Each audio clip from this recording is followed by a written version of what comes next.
chosen.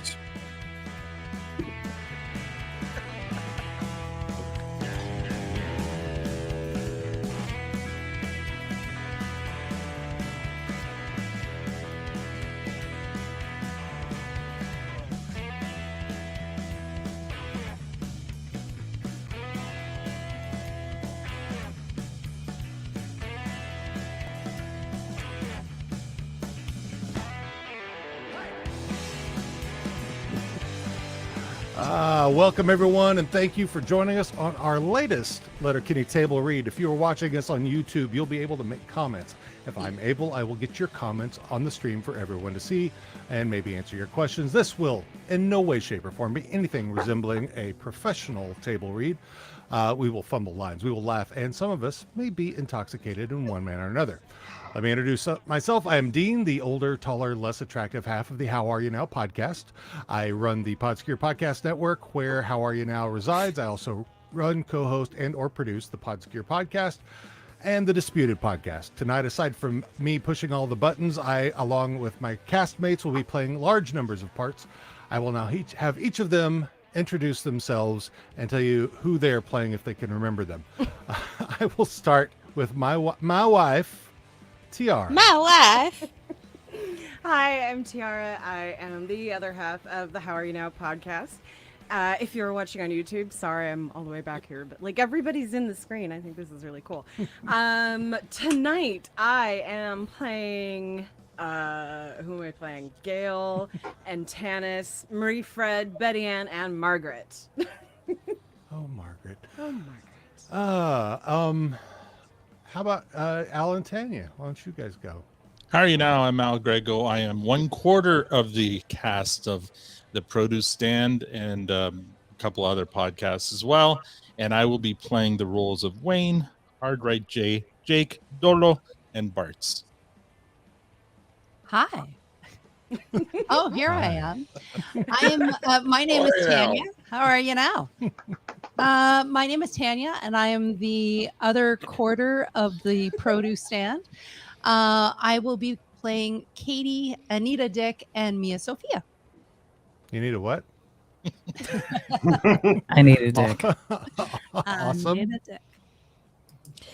Hi, my name is Awesome. I am a big part of both podcasts here, and I'm the still 100%. For my sins, the head moderator of the Letterkenny subreddit. And tonight I will be, as usual, your narrator. Sweet. Miss Casey's Letterkenny Answers. Yeah, Casey's is fine. I'm just promoting the X account.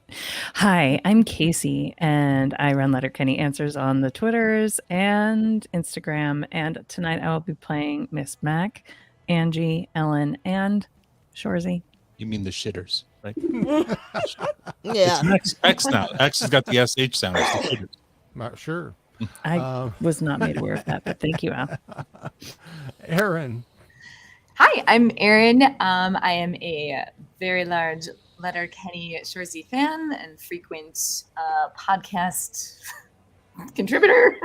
I will be playing Rosie, Marianne, Emma, Bonnie McMurray, Alley Cat. Oh, Bonnie Bonnie McMurray. I should have paused.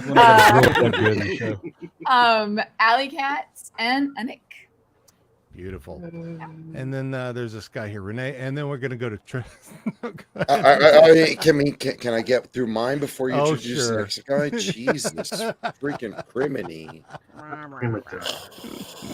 Sup, bitches? Brace on a crackers. Get after it, Renee. Hi, I'm Renee Encarnacion, host of Perfectly Misfit Podcast, the Chevy Chase of the How Are You Now podcast, the Prince of Podcasts. I am all over the place. I'm up, down, left, right, A, B, C, B, SART, whatever. Yeah. Whatever the fuck you want. I fucking love this fucking show, and I'm so happy to be here. This week, I'm going to be playing Dairy, Dax, the Juice Head, / Jim Number Trey, Schultzy, and, of course, motherfucking Joint Boy. Juice said, And Van I'm so happy to Tuverden. fucking be here. Fucking Dave's keeps killing it with these fucking specs. I'm so happy to be here. Let's fucking go. Tress. My name is Trace. I write poetry and intros and diabolical coffee ads for How Are You Now? Brilliant. He's the backbone of long the podcast, TPS but okay. takeover team. Yes. Produce Stand. Produce Stand podcast. Trace. I am, Produce Stand podcast. It's fine. It sounded like you said Okay. Kurdistan. I'm in the part of the Would have been Kurdistan closer than podcast. How Are You Now? But Right next to the Uzbekistan podcast. I am There it playing is. Rold and Riley, Jean-Claude, Alfie, I love Johnny, Jim Number Uno, and Fisky. Beautiful. Fisky. Boomtown. Sorry. My shorter brother, Demond.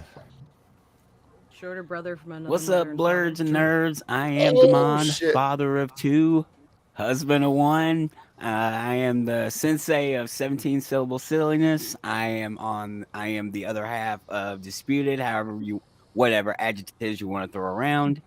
And I will be playing Stuart, Jonesy, Alex, Dirks, Sled Ted, Maddie, and Fish. Beautiful. And we've got K. Trevor Wilson with us. Well Special done. guest Well star. done. You guys ever heard about Captain Crunch? I mean, come on. Look at this guy. Look at him. It's so Look at him. perfect. Perfect cast. You serve and typecast perfectly. If I've ever met Squirrely Dan, that's Squirrely Dan. Yep. All right, Dennis.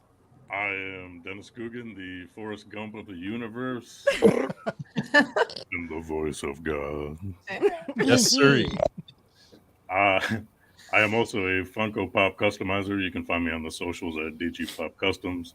And tonight I'll be playing Squirrely Dan, Boomtown, Joint Boy, Alistair Orson, Westwood Yates, and Goody. Actually, you're Tyson. You're definitely not Joint Boy. Oh, I'm Tyson. Oh, now you've disappointed him. I'm sorry. And Renee's like, nope. last but definitely not End of least, the laneway. David Mack. Hi, everybody. I'm David Mack. I'm the writer of tonight's episode. I'm the author of many, many novels, about 38 or so at this point. A whole lot of I'm them a for Star spec Trek. man. Sorry. Let the And man, let the there's man nothing talk. like having a chorus. But first of all, it's I write Letterkenny specs, which in any other format would be called fanfic, but in TV you call them spec scripts. So I write it because I love Letterkenny. It's one of my all-time favorite shows, and I was just lucky enough to find this amazing group of fellow lovers and aficionados of all things Letterkenny, and I am very privileged tonight to have them, their talents, their enthusiasm, and all of their hard work to help bring this, my third and probably last Letterkenny spec script for a while, to life. Mm-hmm. But this is a special one. This is not your average Letterkenny spec script. Right. Should we finally let them in on what the concept is? Well, yeah, because I was going to talk to you about this. So, this is away, your Dean. third. This is your third. You had Hangry, which was amazing. Then you had UFO, which was awesome, and now you have Over and Out. So tell first before you tell what it's about. What inspired you to write this? Well, after writing Hangry, where we finally introduced the true love of Katie's life, sort of balancing her out with Wayne. Right. And then I had this sort of, jolt of inspiration to write UFO. But what I've been thinking about the whole time was, what's it all building to? If some point, we know that, Letterkenny's been going on now 11 seasons. Season 12 is done. There probably will be a season 13. But no show lasts forever. So I thought, if the show were to end someday, has to end, how would I want it to end? And so what we've embarked on here tonight is I've written a spec script for what I would want to see in a Letterkenny series finale. And I specifically built upon the storylines that we began in Hangry and in UFO. So the character of Alex, A-L-Y-X, who is the chef hired by Gale, is someone who causes the whole problem in Hangry because draws all the degens to the restaurant, but then everything turns around at the end the moment Katie looks into the eyes of this non-binary, wondrous individual with just total charisma. Katie just instantly falls, and then we cut to Wayne at the end of Hangry, and he sees what's happening, and for the first time, Wayne approves of somebody that Katie has fallen for. We see that little smile of recognition that says, she's picked a good one, and he knows it this time. And then UFO, we just had some fun, ramping up the tension between the Hicks and the Degens, just to sort of, make sure we understand just how much animosity has built up. And now it's all going to come to a head as we come to the series finale concept, over and out. And, we will just let it play out. You'll see what happens as it happens. Yeah, we've rehearsed this twice, which is and bungled it 100% both more times. times than we usually do. That's true. And yeah, I just want to say Alex's cooking brings all the degens to the bar. And they're like, And, it's better than I got thrown a curveball. ours. I have no idea how to play Daryl today, but I'm happy about it. You'll figure it out. Oh Let's yeah, go. I didn't say who I was playing. Let's see, who am I playing? I'm playing Glenn, Devin, Axe, Shawnee, Michaels, Jim number 2, and Yorkie. Oh, and I should say who I'm reading. That would be a good idea. I'll be reading the parts of Ron, Troy Dahmer, Jean-Guy, Coach, Patty, Hitch, Noah Dick, Jim Dickens, and Bradley. Dickskins. Dickens? Bradley. All right. Bradley so much. Bradley. So I love y'all. I love y'all so much. It's a slip and slide over here, boys. That's what I always say. All right, Mrs. Mac. All right. Cheers, Mrs. Mac. So we're gonna get this ring rolling. Yeah, let's get going. Wait, did Dean finish his cast list? I did. Yep. Yeah, I did. Okay. Did you want to hear it again? I mean, right. I can do it. You could No, also fine. just read it. If you read them all, yeah. I did. I waited for him to finish. It's okay. You disassociated in the middle of it. It's fine. It's fine. I was just making sure I was on script. You're good. You're wonderful as always. We love you. Thank you. I need that reassurance. I have a big job tonight. You do. You're awesome. All right. Letterkenny, Over and Out, Spec Series Finale, written by David Mack. Scene 1. Anybody else getting Exterior. depressed ahead of time? Stop it. Fuck it, Renee. Sorry. Nobody wants to hear the finale. Fuck. It's a spec Scene finale. 1. Amazing. Exterior. Wayne and Katie's barn. Day. Wayne talks directly to camera. You and your pals were doing some pest control the other day. Scene 2. Exterior. Wayne and Katie's farm. Day. Wayne, Squirrely Dan, and Daryl stand shoulder to shoulder, facing a green acre of farm with their backs to the camera. Each one has a beer in one hand, his horn in the other. Stop and go hiss and patter of piss hitting the dirt. You're sure this will work, good buddy? It better work or I'm hooped. GD rabbits ate half my lettuce before I can get out of the ground. There has to be a faster ways of getting rid of them than this. Off the top of my head, shooting, trapping, gassing, sicking old Gus on him. And why are we spending all day out here turning puppers to piss? Isn't that what we does most days? Sit on the produce stand, sure. Not way out here. Shift! The three Hicks squeeze their horns and shuffle step together to the left out of this frame into a new frame where they stop, swig puppers, and resume pissing in the dirt. So what's the frequencies, Kenneth? Like I told yous, the smell keeps the rabbits away. So do gas traps and bullets in the brains. Yes, but Wayne clenches his jaw and looks away. Rosie won't let me. Come again? Yous heard me. Did I hear you say Rosie won't let you? Did I stutter, Dan? Shift! The three pals shuffle step left out of frame into a new frame. Stop, drink, and resume pissing.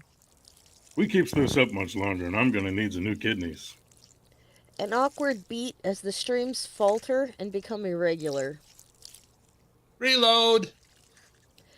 The pals hold up their empty puppers bottles. Alexander enters, trades each Hicks empty bottle for a full puppers from one of his coveralls' deep pockets, opens each fresh beer, and then continues out of frame as the guys chug. Did Rosie say why the rabbits are off limits? Wayne growls low, annoyed he has to say what comes next. She just likes bunnies. That's it? She just likes bunnies? Don't piss me off, Derry. Rosie doesn't like it when people hurt bunnies. Oh, the things we'll do for love. Almost in unison, the three streams of piss resume. To be fair. To be fair. To be fair. Wayne, Daryl, and Dan stop singing. To be fair, Miss Rosie kinda has a point. How do you figure? Takes movies, for example. Anytime a hero's out in the wilds and the filmmakers wants to show us a hardcore hero as he is, they have him survive by catching a rabbit, skinning it, and eating it. So why is it always a poor little bunny rabbits? Anytime a movie needs to show danger in the wild, they hurts a bunny. Enough's already! He's right. It's kind of cliche. Is that what it is? Okay, Derry. Derry, okay. What's the alternative? Heroes could make... Oh, I'm sorry. Heroes could make slings from their underwear and hunt birds. Plenty of birds in the woods, and they're harder to hit than bunnies. Or how's about fishing, Wayne? Why not have a hero who shows how smart they are by making the fishing rods out of a stick and boot strings and finding live baits and catching nice brook trouts? I'd respect that. Rightly so. If you want to go totally badass, have the hero catch a snake before it bites him. Let him break its neck with its bare hands, and then cut him eating its meat and wearing its skin for a belt. Much cooler than hurting the bunnies. Shift! The three pals shuffle left out of frame. Scene 3. Exterior. Wayne and Katie's barn. Day. Wayne holds a lop-eared rabbit and speaks directly to camera. Don't hurt bunnies. Please and thank you. Scene 4. Opening credits. I'm sorry, I'm dealing with a sick dog.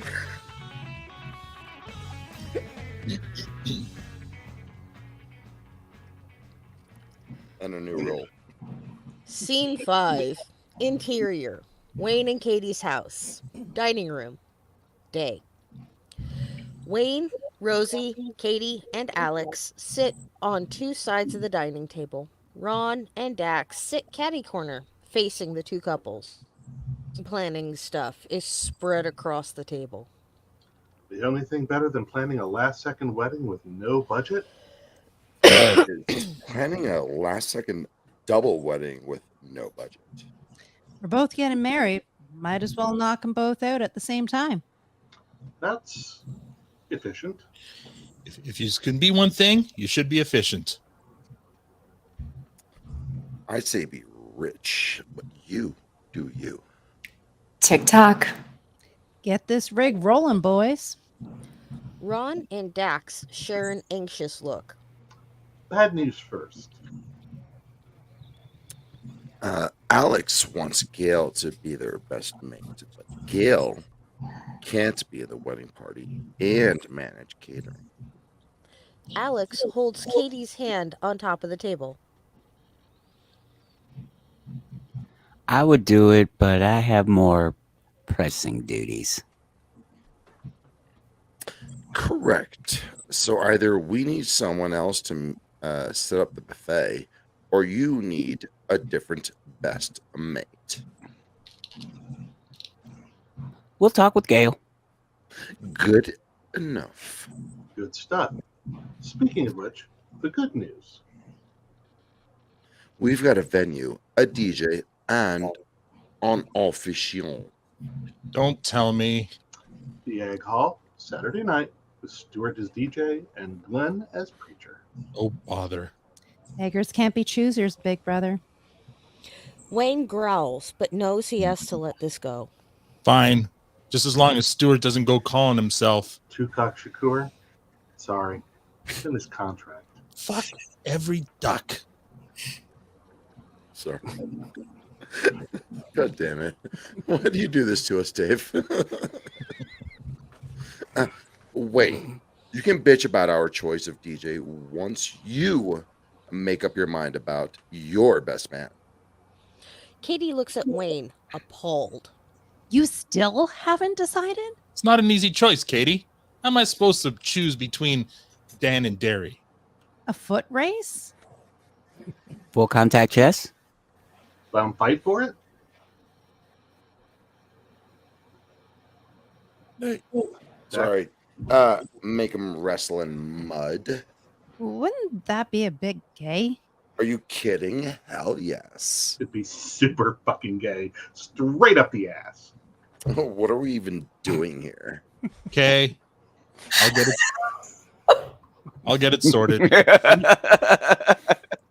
Are we done? Not quite. Bad gas travels fast in a small town. Word is, DJs from out of country plans to crash your reception. And they're bringing backup. They're coming land, sea, and air, are they? If half of what we've heard is true, this will get ugly. How ugly? German scheisse porn ugly. Pregnant kickboxing ugly.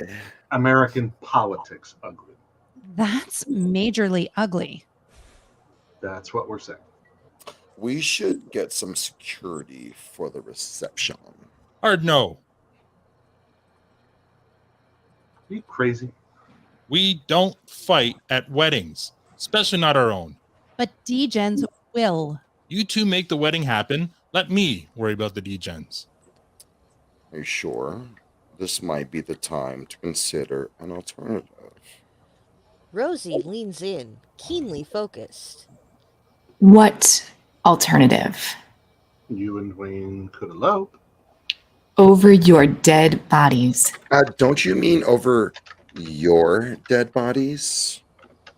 You heard me. Ron and Dax lean back from the table, duly warned. Texas size 10-4. Scene 6. Exterior. Modine's. Day. Establishing. Scene 7. Interior. Modine's. Day. Gail, behind the bar. Katie and Alex sit at the bar. This is some bullshit. It really isn't. Can't be in two places at once, Gaylor.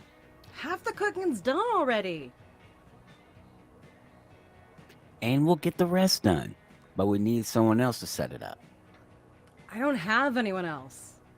How hard is it to set up a buffet? What are you thinking, Mo Sherry? Can Alexander do it? That boy can barely hose down the shitter without getting a mouthful. He's not that dim. At least once a week, I have to remind him to wear gloves when scrubbing the toilets. Can confirm. But he can't follow directions, right? He couldn't pour piss out of a boot if you told him that it had a C note stuck to the heel. For fuck's sakes. He can count, can't he? 20 if he's barefoot. 6 when he's wearing boots and mittens. +1 if he's rocking a semi. Okay. Prep the food in serving trays and number the lids. Give him a map showing where each one goes. There's an easier fix. Which is? Elope. Over your dead body. Over your dead body. Over and out. Scene 6. Interior. Skids' basement. Day. Stuart and Rold stand, arms folded, and watch Ron and Dax sort through Stuart's collection of vinyl and discard the majority of it, one disc at a time. Hungarian neo-trance funk? Guys, Renee, you're muted. Renee, where do you go? I think we lost him. Okay. I can be Dax. Well, he did say Lobo was sick, so... All right, so Al, you want to take over? Oh, no, there he is. Sorry, so sorry. We're at page 11, top of scene 8. One job. So sorry. Elo, fuck no, or am I? Dax, Right, sorry. All right, so I'll read you in. Got you. No. Sorry. No. Hardcore Tunisian EDM. Niet. Argentinian tribal dubstep. Fuck no. Javanese pirate metal. Not even at gunpoint. Mongolian spoken word folktronics. Kill Me First. Belgian reggae. Tokyo Underground Witch House. Johannesburg Lorkes Vaporwave. No. Fuck no. And absolutely not. Rold turns a terrified look at Stuart. Stuart! Relax, Rold. But Stuart... Stuart hushes Rold with a hiss and a throat slash gesture. Yeah. Our global eclecticism isn't for everyone, Rold. We should pity these genre-limited Philistines. And what about... It's clear Rold doesn't want to finish that sentence. Ah, yes, the requests. We can let our critics dispose of those. Ron and Dax pause their purge of Stuart's vinyl. Yes. Before we set the playlist in stone, we have 2 advance requests. Shoot. With a look, Stuart cues Rold. Trace, you're on mute, bae.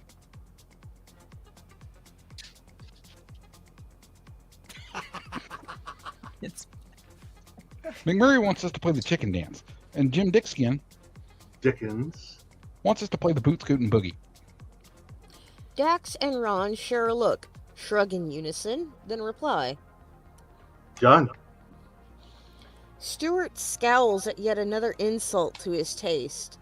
Ron and Dax go back to purging his vinyl collection. Danish hyperplug rap metal. Why do you hate my freedom? Albanian synth grunge? Ugh. I'd rather hear a yak ass raping a bagpipe. Hey! Rold steps forward, shaking with rage, finger pointing. If you're going to throw out core sounds like ASG, you might as well throw out electronica, house, grind, and queer punk. Have you no taste, no style, no heart?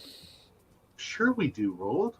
But we've also seen Stuart screw more pooches than a Doberman gacked on Viagra. Oh, dear. Rold! They're right. In the past, I have selfishly indulged my own obscure musical predilections, often to the detriment of events I was engaged to entertain. Gentlemen, you have my solemn word that shan't happen here. My only musical remit will be to provide the experience that Katie desires. I owe her at least that much. Stuart's heartfelt pledge moves Rold to tears.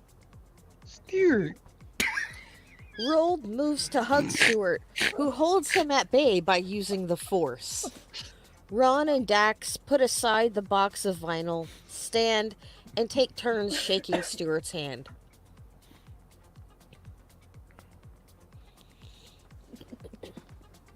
Dax. I'm sorry, Shelly. Thank you, Stuart. Any chance you could lose the two-cock banner? Never. Had to try. Scene 9. Exterior. Wayne and Katie's house. Back porch. Day. Wayne stands, leans on the railing. Daryl and Squirrely Dan sit in chairs facing Wayne. And here's a scoop, and I'm going to tell you, I've given this a lot of thought, good buddies.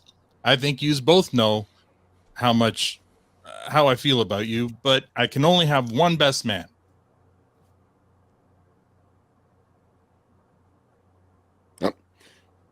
Have you made a choice? Not yet. My first thought was to make you fight for it. Dan and Daryl swap anxious glances, then look back at Wayne. But Rosie doesn't want any fat lips or shiners in our wedding pictures, so that's out. Dan and Daryl both heave sighs of relief. I could make you arm wrestle. But my tendonitis. I could make you race for it. But Wayne's my trick sneeze.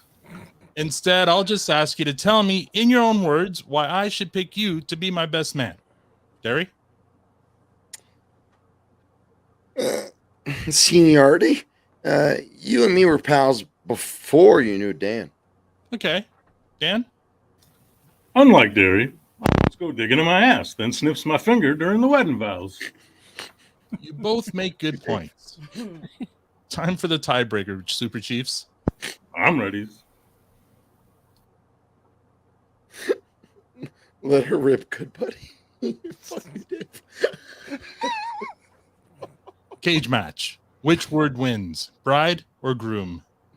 I'd have to go with brides. Only because we're standing in bright daylight. Sorry. Nope, sorry. No, I'd say groom. Okay, Dan, defend. Brides too, because the future so bright, I gotta wear shades. Only because we're standing in bright daylight. Now, Derry, looks on the bride side. A rising bride lifts all boats. Now who sounds like a bride in the wool optimist? At least I'm not the boy who bride wolf. That doesn't make you one of the best and brightest. Never said I was. I'm just biding my time. Until what? The turning of the bride? Time and bride waits for no one, good buddies. And bridal hands are the devil's tools. I get it. Do you? Or are you just going along for the bride? What if it's a magic carpet's bride? If you think it's a carpet you're flying on, I'd say you're briding the dragon. Maybe I've just got tickets to bride. You go to New York City, give my regards to Brideway. And while you're riding with Joe Bryden, go get some advice from Dunn and Bryden Street. Maybe I'll catch a shows by the Black Bride Peas on the Upper East Bride and then goes for a drives on the West Bride Highway.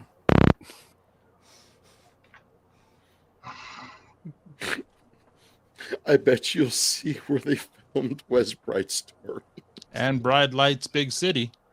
I've always been partial to Brighton Beach memoirs myself. A true cinephile would take the Eyes Bride Shut tour.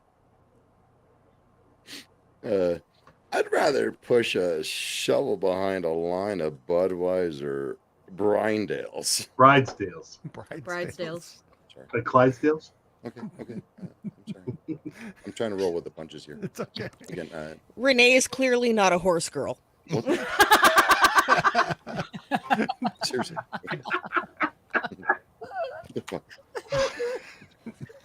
Are we rolling? Are we going?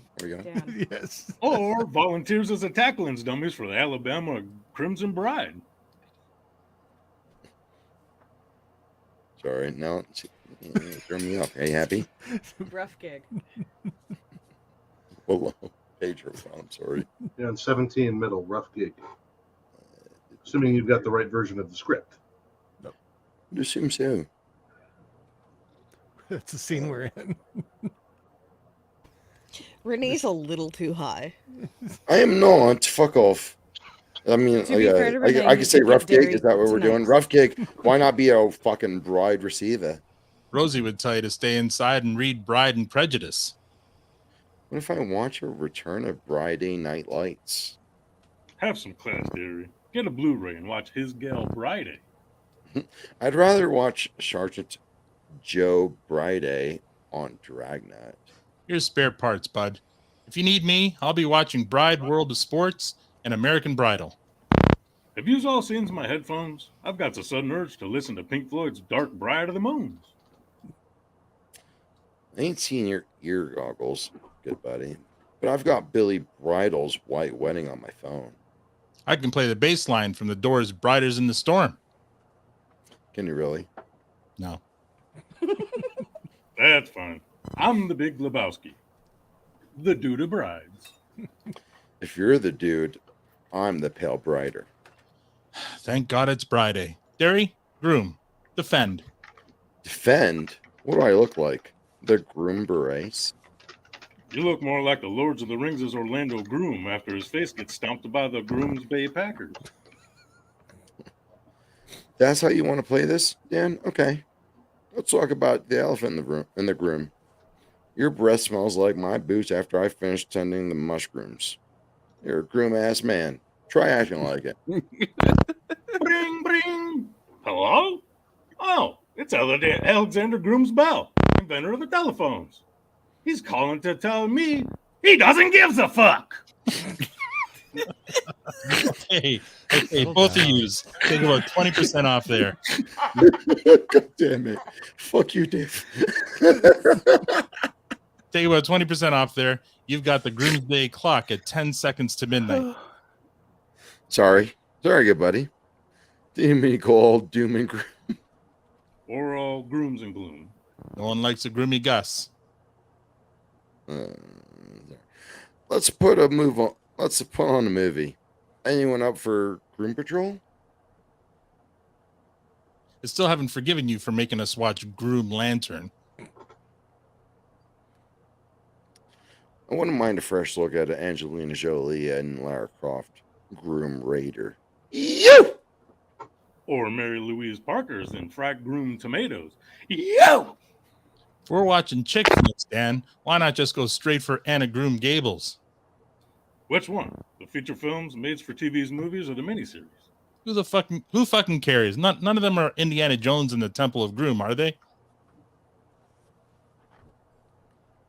Sorry. I'm trying to look at the new updated menu. Top of page 20. Throw me the bridle. I'll throw you the whip. Don't piss me off, Derry. That was Raiders, and we're already done with Bride. Figure it out. Oh, bother. We can send a man from Earth to the groom, but we still can't make you any less awkward, bud. I'm getting peckish. Who's up for some groom eggs and hams? Did you know the beans are technically legumes? Everyone knows that, Daryl. The secret is that Soylent Groom is people. Spoilers. I had that in my queue for this weekend. I should send you to your groom without supper. You can try. I'll just order groom service. From where, Dan? The Russian tea groom? Who's running this outfit, Waynes? The Groom Reaper? Life is unfair, big shoots. From womb to groom, and from groom to womb to tomb. As long as we're being mean, your deck is filthy. You really ought to get yourselves a Groomba. That happens on the honey groom. Yes. The honey Why groom. waste money on a Groomba when new groom sweeps clean? Point to Derry. Groom goes the dynamite.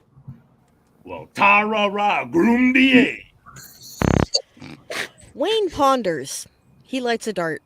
Okay. Okay. Let me. Okay. Daryl and Squirrely Dan light up darts. Take your time, buddy. All at once, Wayne decides and faces the guys. Derry's right. Seniority is tradition, and you don't fuck with tradition. Wayne shakes Daryl's hand, then Dan's. Thanks, good buddies. Daryl is overjoyed. Dan is crushed, but he hides it well. Scene 10. Exterior. The Res. Lakeside. Night. A bonfire. Wayne, Rosie, Katie, Alex, and Tanis stand around the blaze, drink puppers and Gussin brew, and smoke darts. Tanis nudges Wayne. Tomorrow's the big day, Boo. Nervous? Nope. Still can't believe it came together so fast. Big bang boom. Not all of it. What's this? Nothing. DJs are planning to raise a ruckus at the reception. Why would they be that stupid? Because there's a lot of them, and they think they can get away with it. And I ask again, why would they be that stupid? Because they think we don't fight at weddings. Because they know we don't fight at weddings. You might not, but DJs do. At the reception, sure. But even DJs won't fight in a church, will they? Not likely. They call it the Highlander rule. So the ceremony is safe. Which leaves the reception. Any chance of sending a welcome wagon to greet the DJs? All our best scrappers will be at the wedding. Leaving the DJs free to set up an ambush. You said there's a lot of them. How many is a lot? We hear 24. Every ass Wayne's kicked in the last 8 years is looking for payback. Victim of your own success, Boo. Wayne looks away and growls at his predicament. Yous are missing the big picture. You've made lots of enemies, but you've also made lots of friends. She has a point, big brother. Don't yous worry about no DJs. I have this sorted. You sure, Tanis? It's nothing. DJs are all chickens. Can confirm. McNuggets, every last one of them. Turds of a feather. Free range peckers. All squawk, no cock. They ought to quit beaking and turn tail before we cluck them up. An excellent observation. Wayne shakes his head at the swift breakdown in pun quality. Too much fun. Scene 11. Okay, Exterior. Need time out for a second. David, I know you're saying Tanya's on the wrong script. She's on a printed copy of the same one we use on Sunday. Nope, we've updated. Yeah. I got it. So how much did you change of hers though? Like the wedding speech has changed. Okay. I updated it to match her speech cadences. Okay. So she'll read the speech off because I think I'm using the right one. She's going off a print off. I'm going off the screen. Yeah, we're on the version that's dated 7/24. I sent the link in the chat. So she'll continue with the printout and just switch to the screen when it comes to the wedding speech, if that's the only thing different from hers. I think so, but it's hard to say. There are little changes throughout. It's easier if everybody's on the same script. Yeah. Okay. Just highlight me. All right. I can't highlight. That's the thing, though. It's a PDF. Okay. That's why. I'll point. You can't highlight the PDF. That's where I started stumbling on that last scene. Was where I was like trying to go from what I had on my phone to when you updated. In PDF, you can highlight using Control Command 8. Yeah, but I don't have time right now to turn them. So for the speech, she'll switch the screen. But for now, she can. Yeah. Sorry. Go on, guys. Okay. Scene 11. Exterior. Ice rink parking lot. Night. Trucks and cars circled like wagons. Drunken tailgate party in progress. The guest list is the Legion of Dumb. Degens, Alistair Orson Westwood Yates. Radass, Jivin' fucking Pete. Sled Ted, Soupy Campbell, and Spider Creelmance, Rip Schneef. From Quebec, Jean-Claude and 7 blue-plaid mafia smoke darts. From the U.S., Dirks, his cousin, the Juicehead, and 5 Michigan Dutch gym rats. Preen. Dandy fuck Troy Dahmer trades boasts with BMW worshipping Sidiots Dirk, Bo, and Alfie. Crew cut loser Hard Right J slam dances all by himself. Scene 14. A silhouetted figure climbs into a truck's open flatbed and waits, arms upraised for the gathering throng to notice. No one cares. Scene 13. A new angle to reveal The scorned would-be Mussolini is long absent Skid Devin. With each passing moment, he gets angrier at being ignored. Wayne's ex-girlfriend, Angie, joins Devin on the flatbed. She fires off a shrill whistle, and the music volume drops. The Legion of Dumb falls silent and faces Angie and Devin. We've all got a baker's dozen reasons for having chapped ass because of Wayne. Or rationales for rancor toward his sister Katie. Quick close-ups as the assembled idiots air their grievances. Wayne broke my arm. That was hurtful. Very hurtful. Very hostile. He and his friends cost me my Anik. They ambushed me and my bros with a bunch of soldiers. They made us bleed on the leather of our BMW Series 3. They've kicked our asses more times than I can count. So, more than twice? Come over here and say that, Sally. Eat me, meathead. These inbred hicks decimated the hard right in Ontario. What am I supposed to do with 50 fucking tiki torches? Return to Angie and Devin. Now, it's payback time.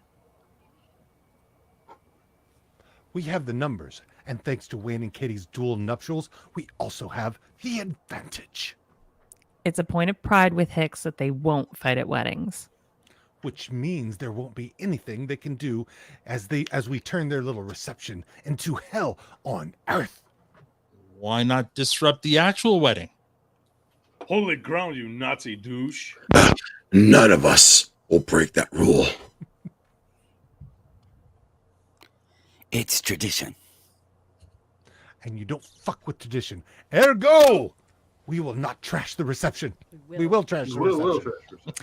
I was going to say, yeah, sounds better. Yeah, we'll be watching the church, the ag hall, the res, Wayne and Katie's farm, and Modine's. And if they try to move the reception, we'll know.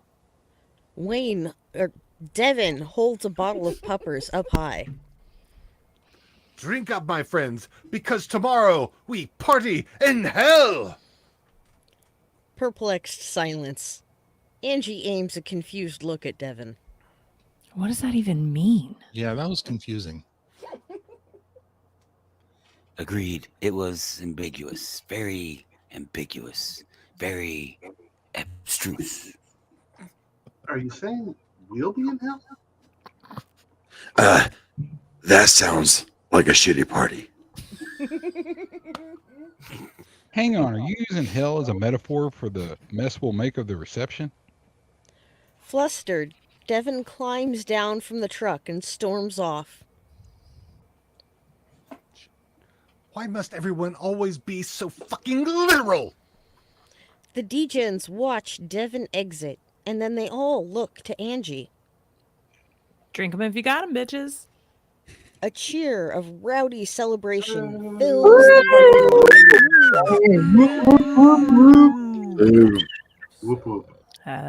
Whoop, whoop. Whoop. Woot. Scene 14, exterior, church, day. Establishing, late afternoon, golden hour light. A few late arriving guests make their way inside. Scene 15, interior, church, day. Packed house. Familiar faces in the congregation. Ron, Dax, Tanis, Tyson, Joint Boy, Coach, Riley, Jonesy, Stewart, Rold, Darian, Connor, McMurray, Mrs. McMurray, Emma, Doc, Mia Sophia, Avi Goldstein, Jim Dickens, Shorzy, wearing a visored helmet with his suit, Margaret, Ellen, Scotty Wallace, Alley Cat, and, hiding under a veil, Marie Fred.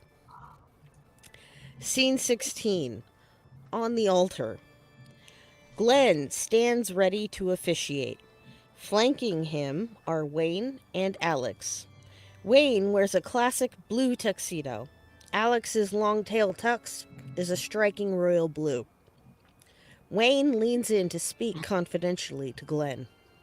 Now, Glenn, remember what I said. Keep the God stuff to a minimum. Heard you the first time. And by the way, so did he. Wayne growls. Glenn recoils, resumes his place. Alex, is your best mate ready? Mais entertainment? Mice entertainment.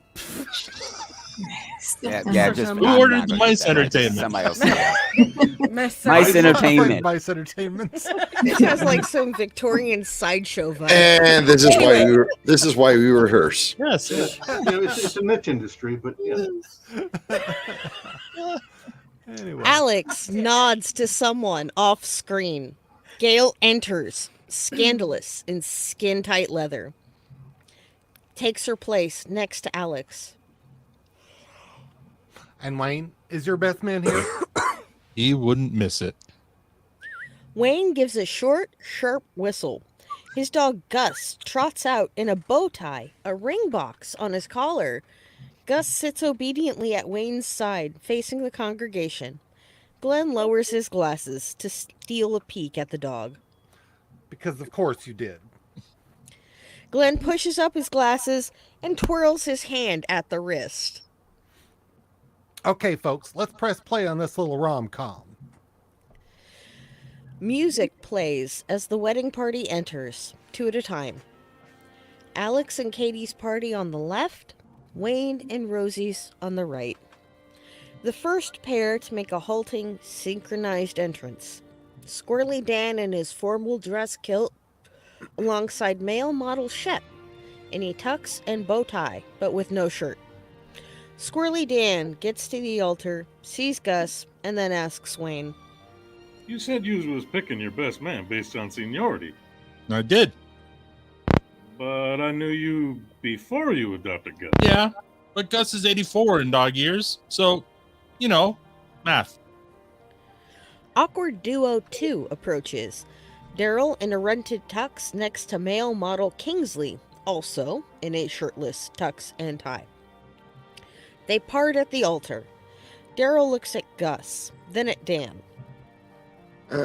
Wayne said authority, seniority. I'm on it. Give me a second. Thank you. Appreciate it. Just 1 second. It goes a long way, I promise.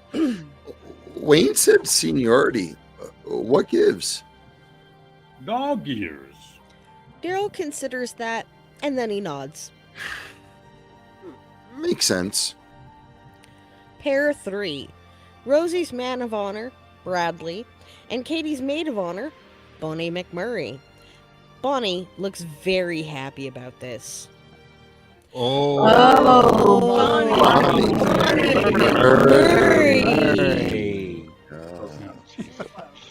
The processional music fades down. Then, at the back of the church, from behind some paper screens. Scene 17. The brides appear. Rosie in a simple, tasteful, but still breathtaking dress. Katie in a white mini dress, stockings, spike heels, and veil. As the brides link arms to walk each other down the aisle on the altar, Glenn starts to play his didgeridoo.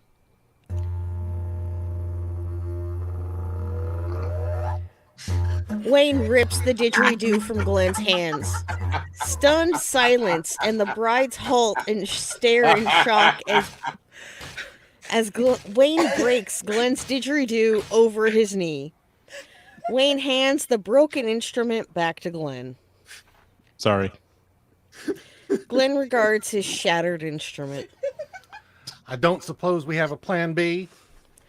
In the pews, Stuart taps at his smartphone. He shoots a crooked, conspiratorial smile at Rold as he confides. Serendipitously, I always come prepared with music for any occasion. And even more fortuitously, Glenn never set a password for the church's Wi-Fi. Scared. Lovely music plays over the church's speaker system. Most of the guests don't know how it happened, but Katie knows. She thanks Stuart with a smile. He smiles back, tips his hat. Scene 18. The brides. Katie and Rosie link arms and walk down the aisle together. Scene 19. At the altar.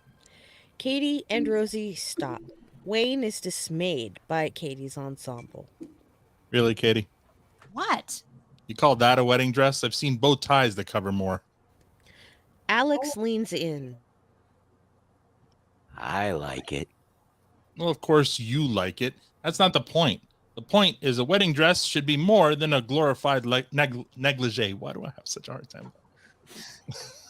Get off my dick. It has a veil. Katie, a bride ought to be demure. Not my forte. Unfortunate.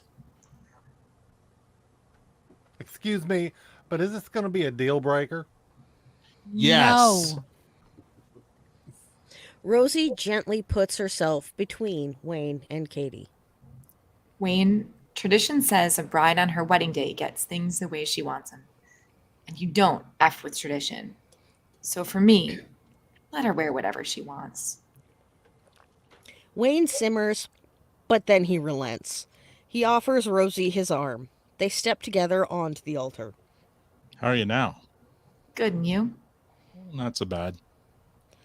Katie and Alex join Wayne and Rosie. Katie, ready to get married? I'd get married. Alex?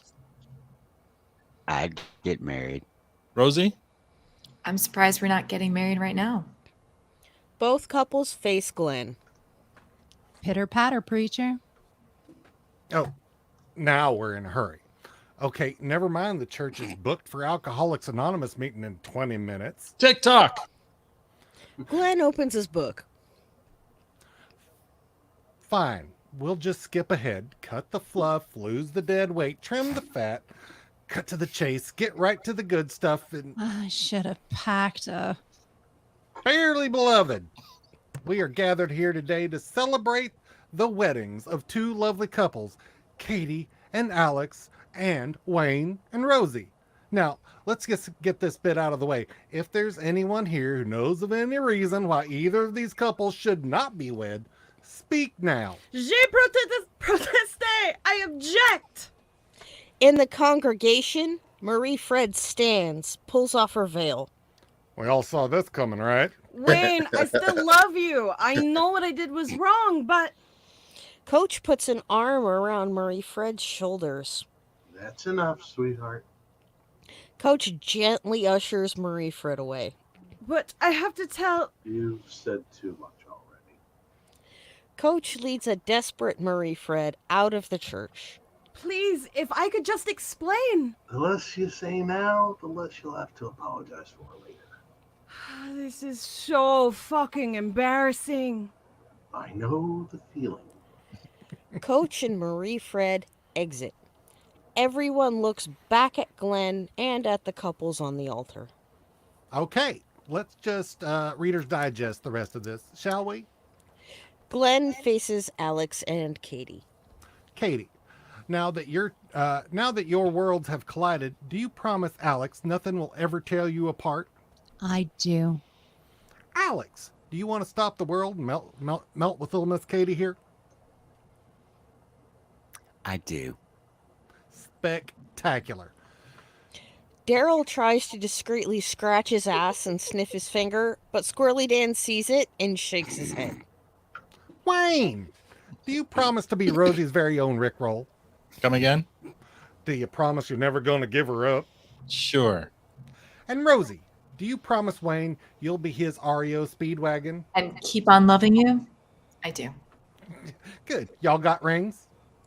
Gail pulls a ring box from her bra, hands it to Alex.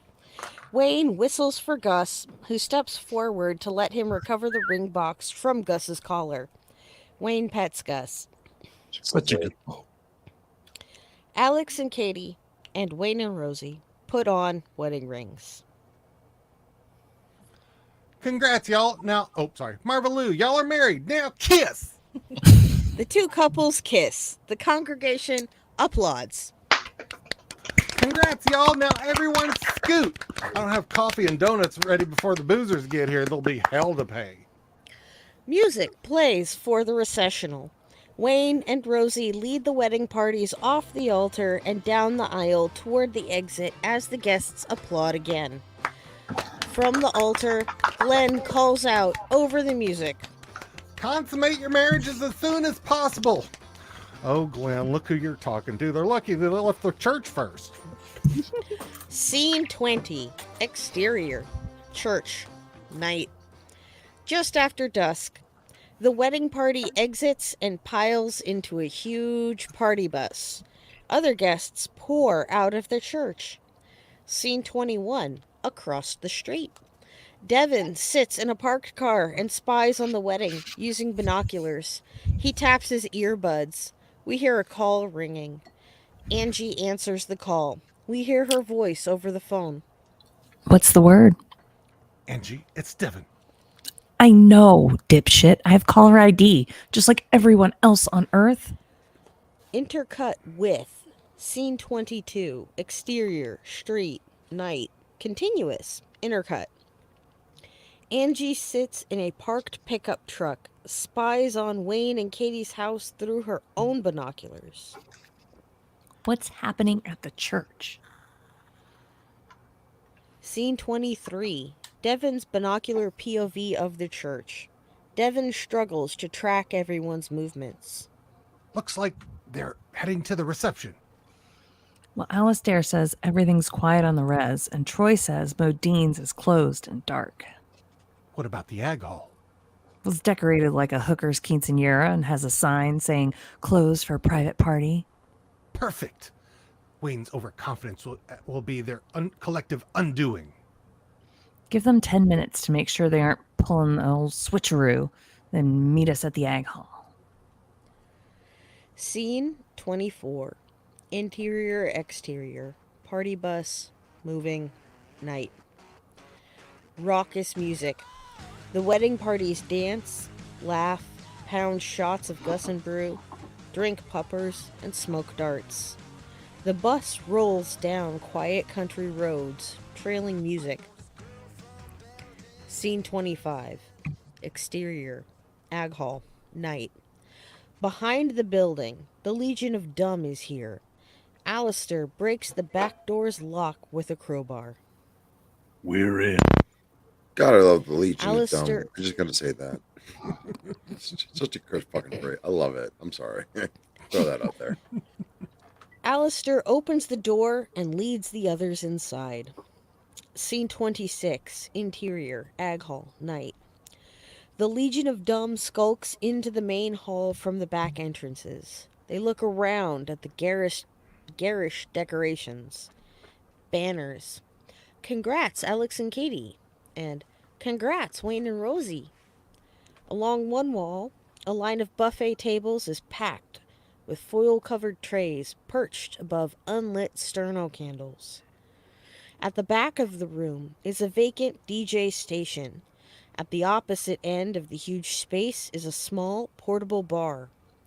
Angie looks around and cracks an evil smile. Yahtzee. That's Devin's cue. He shouts to the others. You heard the lady. Let's make this the worst day of Wayne and Katie's lives. Jean-Claude cracks his knuckles. About fucking time. Scene 27. Exterior. Ag hall. Night. The party bus pulls up outside of the front door, sweeping its headlight beams over the front of the building as it arrives. It still thumps with the party music from earlier. Scene 28. Interior. Ag hall. Night. Continuous.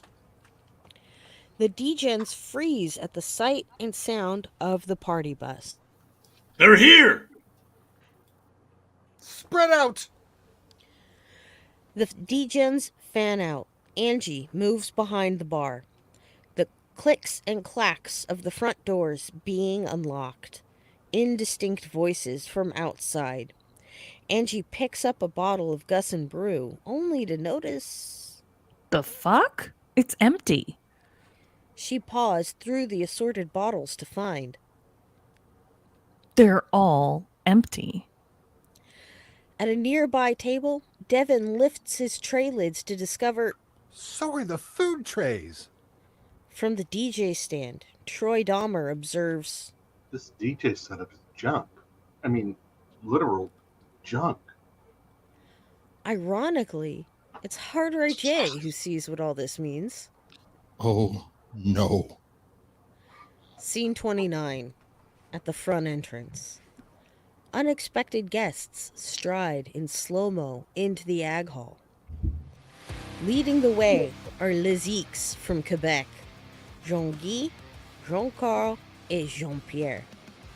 Backing them up in Stars and Stripes t-shirts are Wayne and Katie's American cousin, Jake, and his U.S. Army buddies, Johnny and Maddie. Joining them in Maple Leaf t-shirts are their Canadian military pals, Blake, Shawnee, and Patty.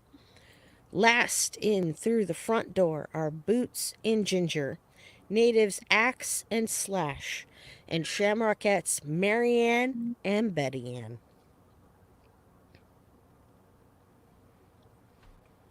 Who the fuck are these guys? Who the fuck are these guys? I knew that. Which one of you is Sled Ted?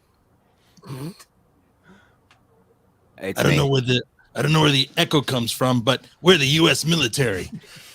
And the Canadian Armed Forces. Je suis Jean-Guy, Jean-Carl, Jean-Pierre. The ginger opens his mouth to speak and is cut off. Save it, ostrich fuckers. We all know who you are. Axe and Slash puff up. And we know you, asshole. Who's Slash? I made a necklace of your teeth the last time we beat your ass. Angie hugs the wall and slinks away until she's called out. Stop right there, slut. Where do you think you're going? Word is you roused this rabble. That's worth at least one hard kick in the Twiffer, right, Marianne? Maybe two, Betty Ann. Hard Right J swaggers forward, his arrogance renewed. Tough talk, SJWs. The next time, do some remedial math. By my count, we outnumber you 2-1. The 6 soldiers feign confusion in surprise. That can't be right, can it, Jaker? Let's do a head count, Blaker. How many hostiles do you see, Johnny? 28. And how many of us, Maddie? 15. Huh. That's not good, is it, Blaker? Shawnee, does it make sense for us to walk into a room where we know we'll be ambushed and outnumbered? No, it does not. Patty, how are we taught to handle close quarters combat? Distract, divide, and dispatch. Which is why our reinforcements came in through the back door, just like you degens did. Jake nods at the back of the room. The degens turn to see. Scene 30. A battle line of hockey players staring back at them. Taped wrists, angry faces, war paint. Representing the Sudbury Blueberry Bulldogs, Dolo, Hitch, Goody, Fish, Michaels, and the 3 Jims.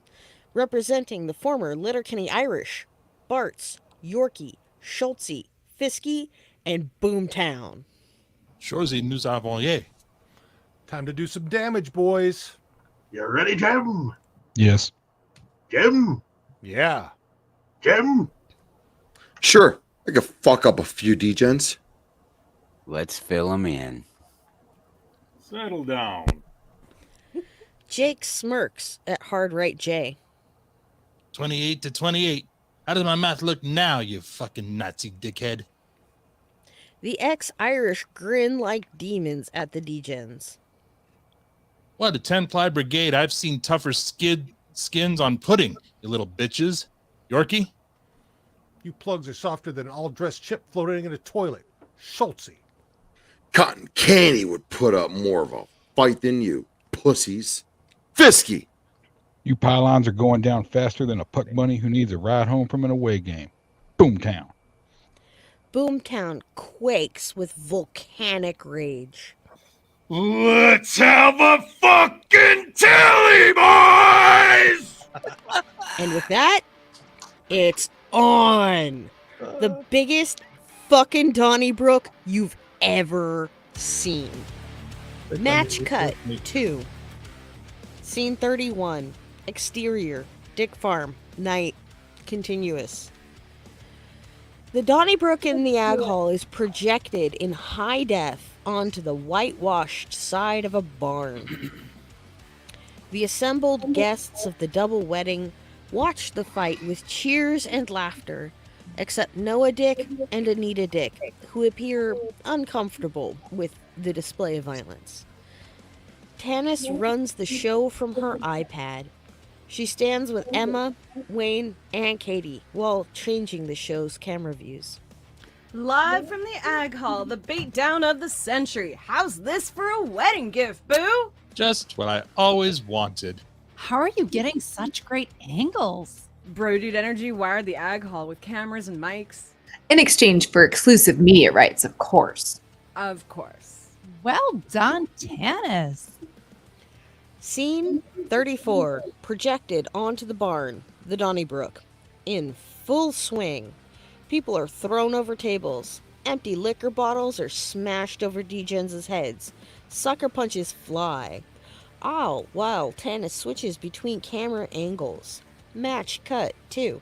Scene 33, interior, Ag Hall, night, continuous. Angie dodges through the chaos and runs for the front door. She is blocked by Betty Ann.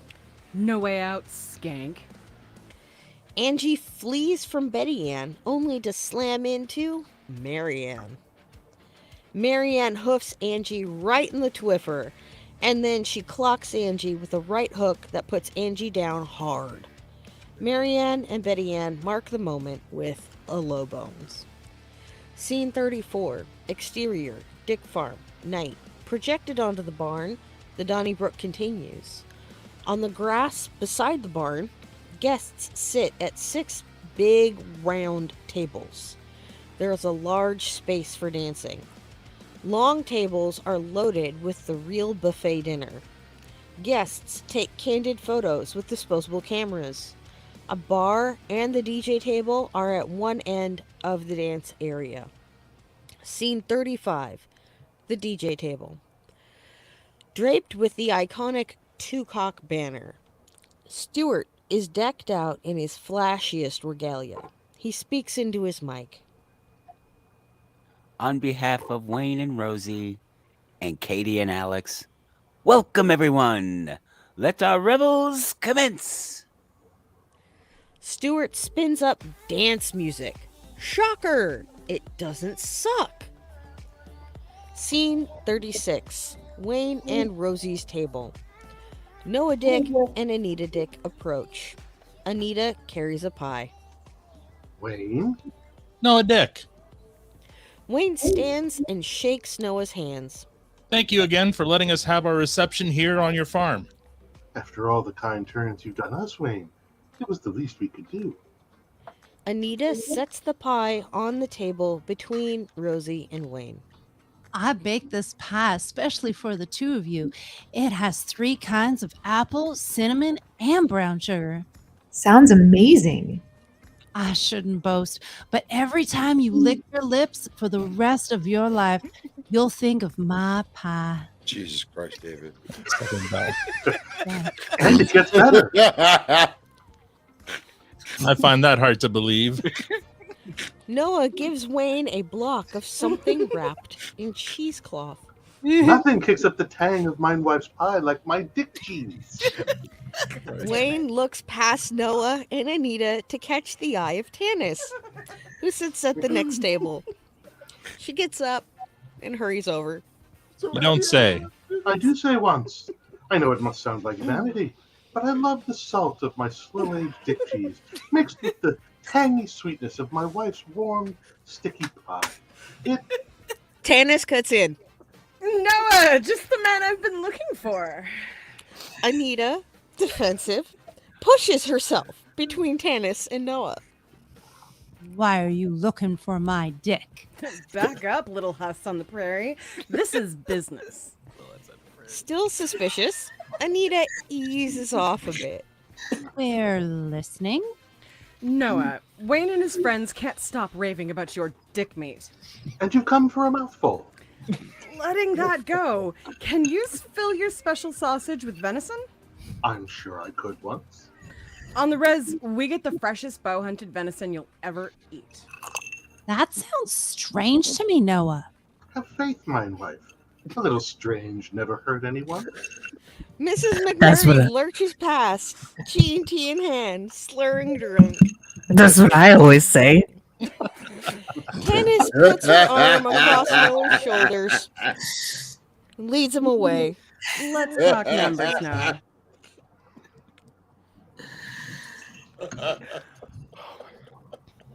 Awesome.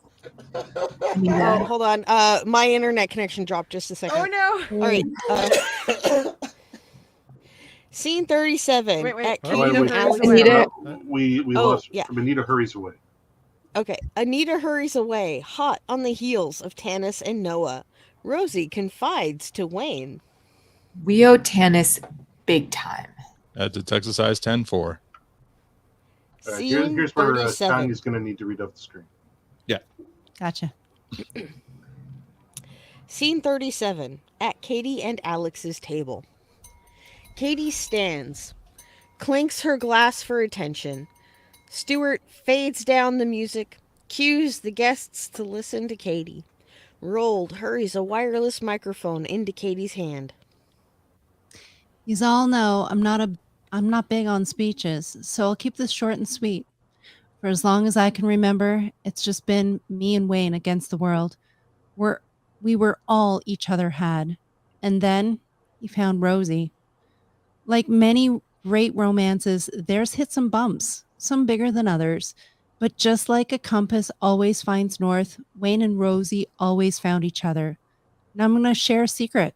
For a long time, I envied what they have. And I was starting to think I'd never find it for myself. Then I met Alex. Katie faces Alex. And the moment I saw Alex, I knew they were in love. They were the love I've been looking for my whole life. To Wayne and Rosie, my compass, and to Alex, my North Star. Alex and Katie and Wayne and Rosie kiss to their guests' applause. Katie returns the wireless microphone to Rold, then she sits. Scene 38. Wayne and Rosie's table. Rold hands Wayne the mic. Rosie nudges Wayne to give his toast. He stands. The guests go silent. Wayne gets more choked up and his voice pitches higher the longer he talks. Well, you all know I like talking even less than Katie does. So, Katie, you and I have looked out for each other near all our lives, and I never wanted, and all I ever wanted for you is to be safe and happy. I see Alex makes you smile, and that makes me happy. Rosie, on a scale of 1 to the Leafs winning the cup, well, every day with you feels like winning a ship. And I promise to do all I can to keep that streak going the rest of our lives. To Katie and Alex and to Rosie, cheers. Cheers. Cheers. Cheers. Cheers. Cheers. Wayne hands the mic to Rold, who heads back towards Stuart. From another table, a spoon clinks on a glass. Rosie seeks out the source of the clinking and is horrified. Oh no. McMurray. Wayne turns in fear to look like he's watching a car crash. Scene 39, at table C. McMurray is standing, but only just barely. He staggers into Rold's way and wrestles the wireless microphone away from Rold. As McMurray speaks, it's clear he's fucking hammered. As y'all know, Wayne is my best friend. Best in the world, even better than my buds down in Dominican. So, makes sense he'd marry a great gal like Rosie. Her skin's like caramel. You just want to dip your Dunkaroo in it. And her thigh gap is fucking to die for. Wayne's furious glare says McMurray may die for this speech. Now, I do find it suspicious that she's always reading. You ask me how she's up to something. Keep an eye on her. I know I will. Wrap it up, sweetie. I'm just getting started, darling. Squirrely Dan and Daryl eye McMurray and grumble in unison.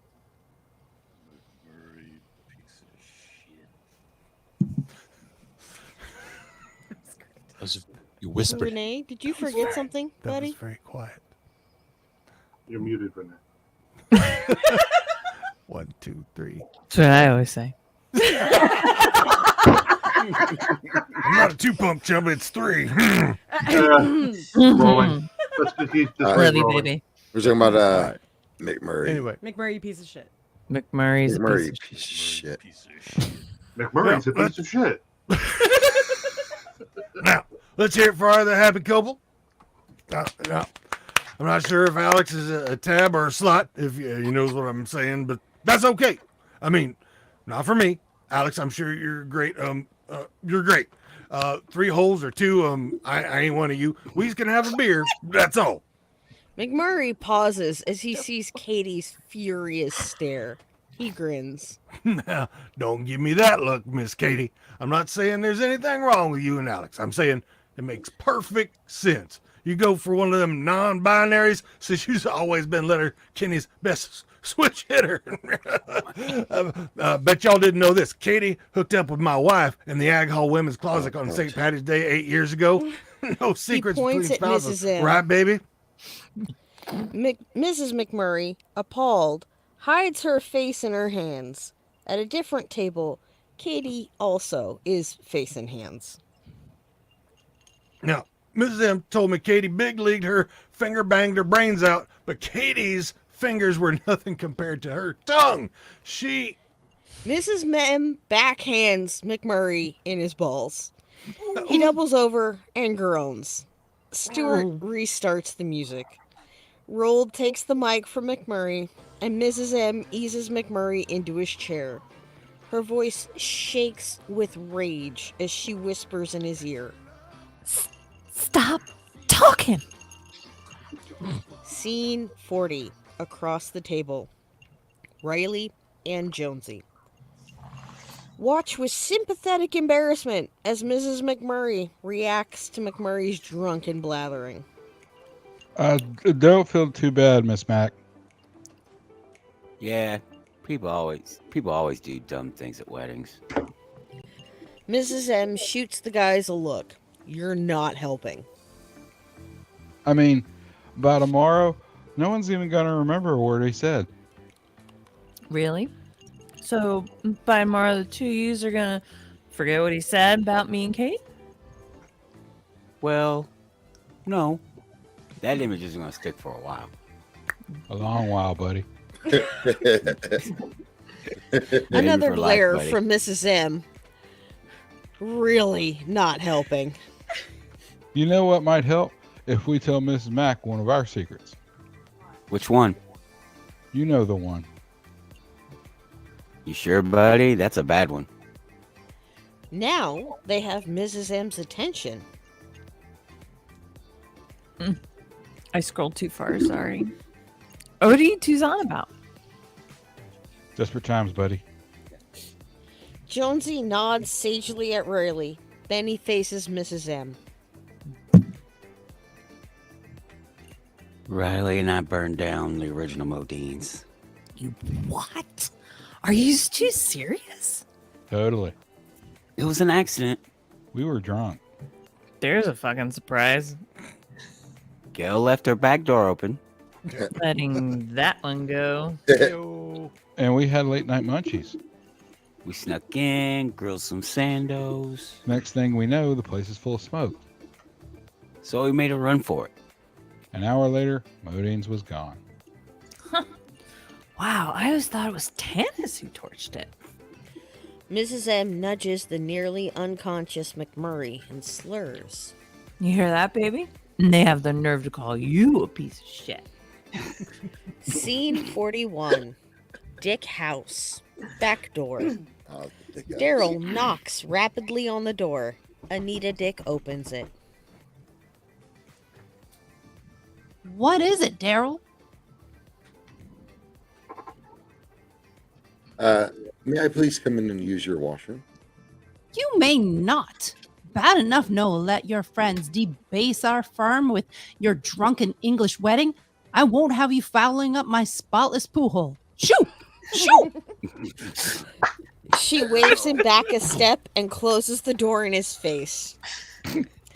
Daryl shrugs and stumbles off the Dix's porch, mumbling, Whatever. I piss outside as much as the dog does. Scene 42 at Table A. Katie fumes. Alex and Bonnie try to console her. Gail, Jim Dickens, and Avi Goldstein, Bonnie's date, listen, concerned. Sorry my brother's a piece of shit, but don't let him ruin your day. This is all anyone's going to talk about for the next year. No, they won't. This kind of thing happens at weddings all the time. Really? You're not going to picture me fucking your sister-in-law every time you see me for the rest of your life? I admit, that image is gonna stick. For a long time. Maybe for life. Fuck. Alex consoles Katie by leaning in close and stroking their hand on Katie's back.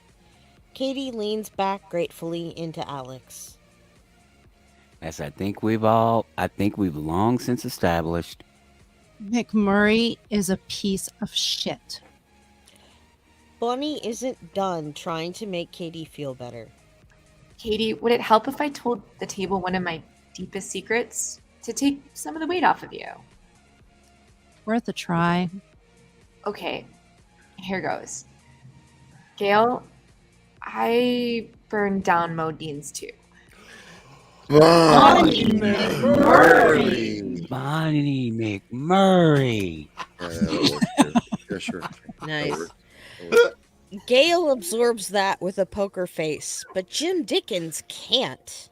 I don't believe what I'm hearing. Bonnie, you've always been such a responsible, reliable employee to Gail. How could you be the agent of such a calamity? Gail used to leave early and let me lock up after the place was clean. But sometimes I stayed late to make up new items for the menu. One night I was inventing French toast eggs Benedict when a grease fire started on the grill. I tried to put it out, but it spread too fast. I barely got out alive. Please believe me, Gail. It was an accident. I never said anything because I was ashamed it happened on my watch, and I didn't want you to fire me. Please don't fire me. Relax. I knew it was you. You did? Of course I did. I'm not stupid, Bonnie. Why didn't you say anything? Because I had that place insured like Buckingham fucking Palace after Modine's 1 burned down, and I needed a fucking vacation. So, me burning down Modine's 2 was a happy accident? Don't push it. Got it. Does that mean you also know who burned down Modine's 1? Gail sneaks a peek at Tanis. Maybe. Scene 43. In the bushes. Daryl finishes rocking a piss. Zips up.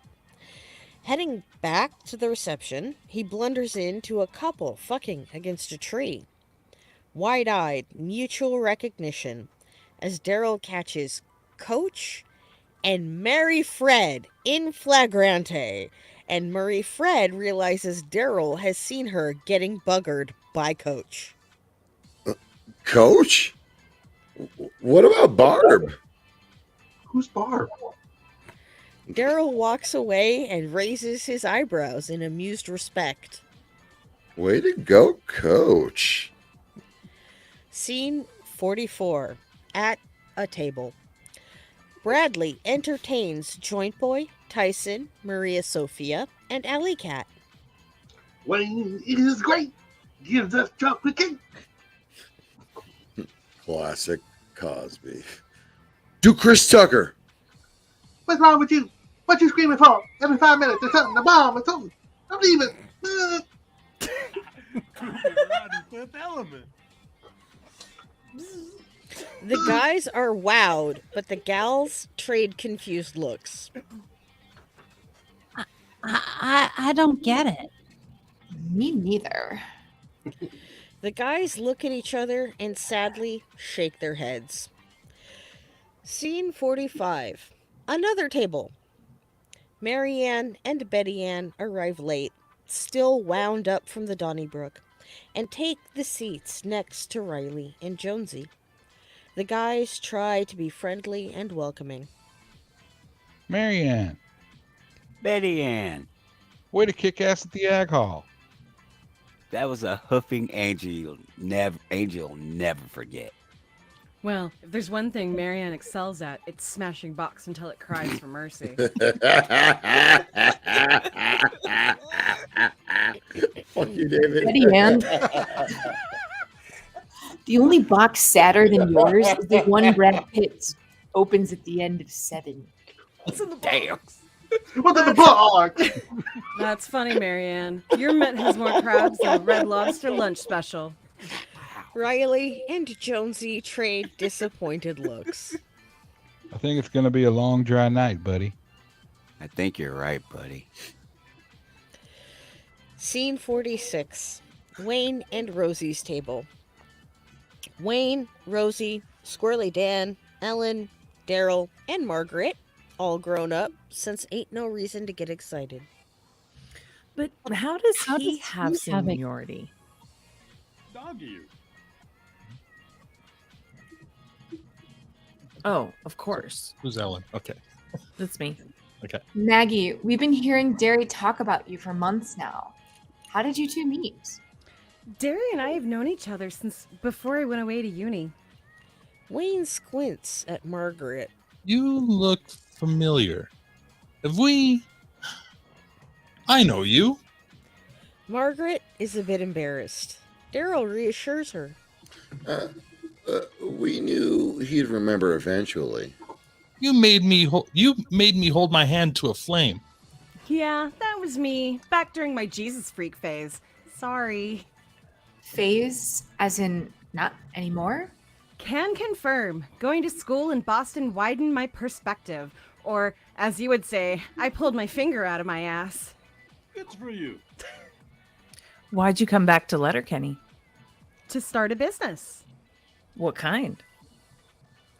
Margaret and Derry share a meaningful look. Maggie and I are opening our first dairy market in town. Everyone else at the table sits up in surprise. You're leaving Thompson's Dairy? I've been there pert near 10 fiscal years. Time to move on, I say. Derry dickered a wholesale discount with Dickie himself to get us going. What will you be selling at this fresh market, Derry?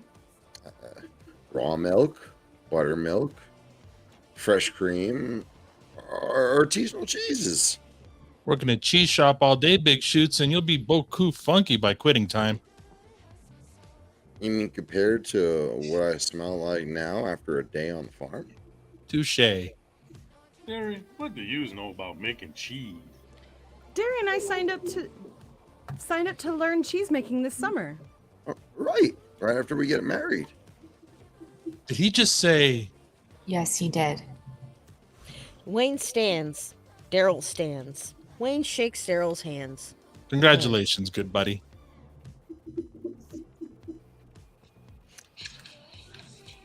Congratulations, good buddy. Sorry. Thanks, good buddy. Everyone shoots expectant looks at Squirrely Dan and Ellen. Don't say it. Don't even think it. Don't test her. She will kill you. Scene 47. The McMurray's table. Riley and Jonesy sulk while listening to their dates chirp. If loose lips sink ships, Betty Ann, your mitt could have scuttled the D-Day landing. Your best feature, Marianne, is that your carpet matches your drapes, both ugly as fuck. Big talk, Betty Ann. When asked what wine goes with red snapper, you said, "It itches and burns."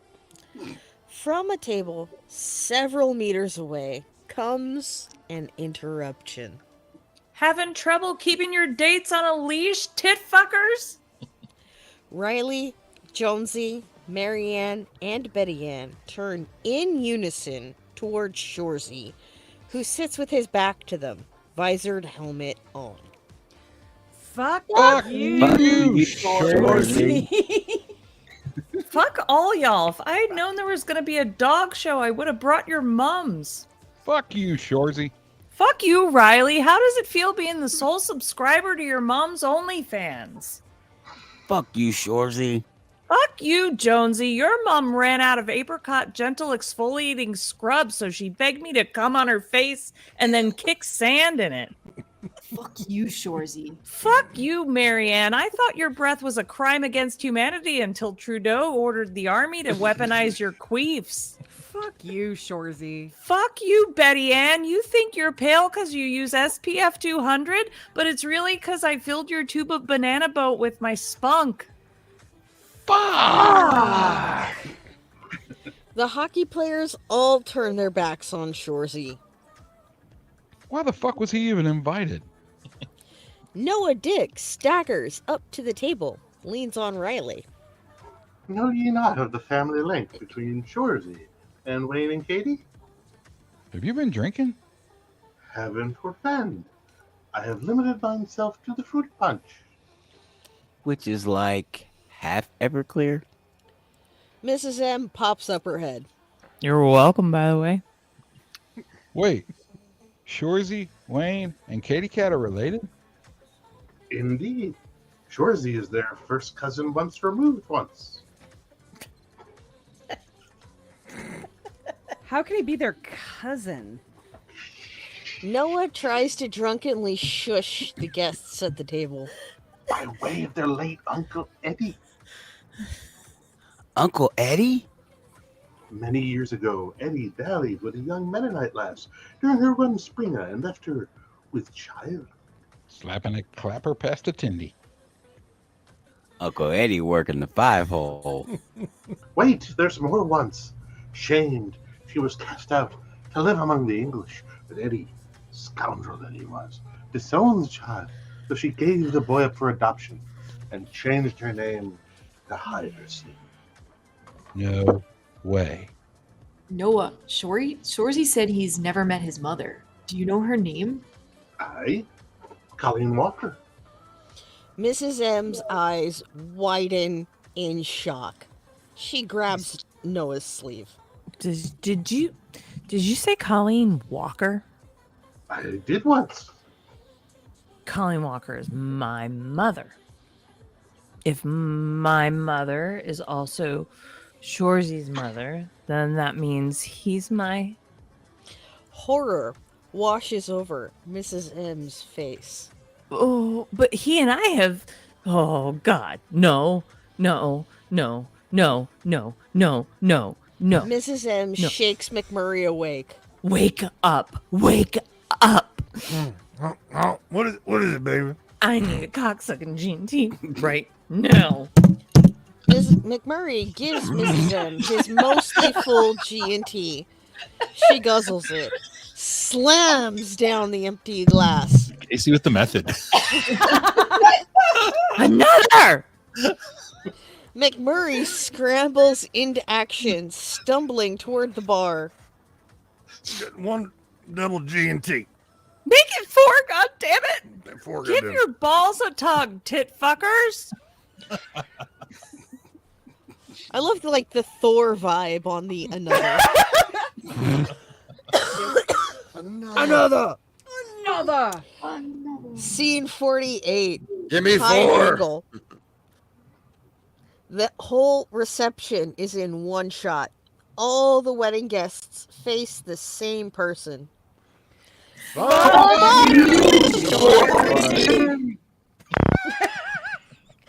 Close enough for government work. Yeah. We'll fix it in post. Better than the rest of them. Yes. We don't edit on podcasting. I know. Fuck it. We'll do it live. It'll work on the night. 49. We'll do it live. The DJ table. Stewart fades down the music at a segue to announce.